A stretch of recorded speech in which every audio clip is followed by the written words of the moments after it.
നിങ്ങളിപ്പോൾ വിചാരിക്കുന്നത് ഇവർക്ക് എന്നും ഈ ട്രെയിനാണോ കാണിക്കാനുള്ളത്? അതെ ഗൈസ്, ട്രെയിൻ ഇപ്പോൾ എൻ്റെ ജീവിതത്തിൻ്റെ വലിയ ഭാഗമാണ്. ഒരു ദിവസം കടന്നു പോകണമെങ്കിൽ എത്ര ട്രെയിനിലൂടെയാണെന്ന് അറിയാൻ പോകേണ്ടത്. ഇത് കാണുമ്പോൾ നിങ്ങൾക്ക് എന്താ തോന്നണത്? ഒരു വീടൊക്കെ പോലെ അല്ലെങ്കിൽ ഒരു ഹോട്ടൽ റെസ്റ്റോറൻ്റ് ഒക്കെ പോലെ തോന്നുന്നില്ല, പക്ഷേ ഇത് റെയിൽവേ സ്റ്റേഷൻ്റെ ഫ്രണ്ട് ഭാഗമാണ്. പിന്നെ നമ്മളുടെ ഒരു ലക്ഷ്യം എന്ന് പറഞ്ഞു കഴിഞ്ഞാൽ ഇതുപോലുള്ള ചെറിയ ഷോപ്പുകളിൽ നമുക്ക് ബഡ്ജറ്റ് ഫ്രണ്ട്ലിയായിട്ട് കുറേ സാധനങ്ങൾ കിട്ടും.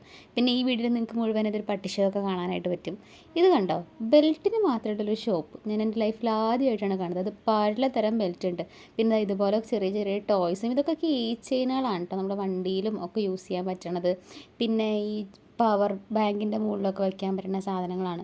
പിന്നെ ഞങ്ങൾ കുറേ നടന്ന് ക്ഷീണിച്ചപ്പോഴത്തേനും ഒരു കരിമ്പ് ജ്യൂസൊക്കെ കുടിച്ചു. സംഭവം കൊള്ളാം. പിന്നെയും ഞങ്ങളിങ്ങനെ സൊള്ള പറഞ്ഞ് ഓരോ സാധനങ്ങൾ അവിടെ ഇവിടെയൊക്കെ കണ്ടോ അത് കണ്ടോ എന്നൊക്കെ പറഞ്ഞ് നടക്കുകയാണ്. സംഭവമൊക്കെ ഫുൾ സ്ട്രീറ്റാണ്. നമുക്കിതുപോലെ റേറ്റ് കുറവിന് ബഡ്ജറ്റ് ഫ്രണ്ട്ലി ആയിട്ട് കുറേ സാധനങ്ങളൊക്കെ ഷോപ്പ് ചെയ്യാനായിട്ട് പറ്റും. ഇത് കണ്ടോ, കുട്ടി കുട്ടി പോട്ടുകൾ ഇവിടെ വീട്ടിലൊക്കെ ഷോക്കൊക്കെ വയ്ക്കാൻ പറ്റുന്നതാണ്. ഇതൊക്കെ ബാഗിൻ്റെ ഷോറൂമാണ്. ഇതിനൊക്കെ പല പല റേറ്റാണ്.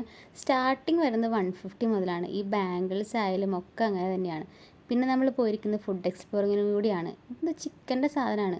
വായിൽ വെച്ചപ്പോൾ തന്നെ വെറുതെ പൈസ പോയി. അതായിരുന്നു എൻ്റെ മനസ്സിലായിട്ട് വന്ന ഫീലിങ്. പിന്നെ നമ്മൾ കുറേ സാധനങ്ങളൊക്കെ എടുത്ത് ഇതൊക്കെ നല്ല നല്ല മാലകളാണ് കേട്ടോ, പക്ഷെ നമ്മളിതൊന്നും യൂസ് ചെയ്യാത്ത ആരണമൊന്നും നോക്കിയില്ല. പാനിപ്പൂരി എൻ്റെ ഭയങ്കര ഫേവറേറ്റുള്ളൊരു സാധനമാണ് പാനിപ്പൂരി. എത്ര കഴിച്ചാലും എനിക്ക് മതിയാവില്ല. അതുപോലെ തന്നെ പാനിപ്പൂരി ഇഷ്ടമില്ലാത്ത കുറേ ആൾക്കാരെ എനിക്കും അറിയാം കേട്ടോ.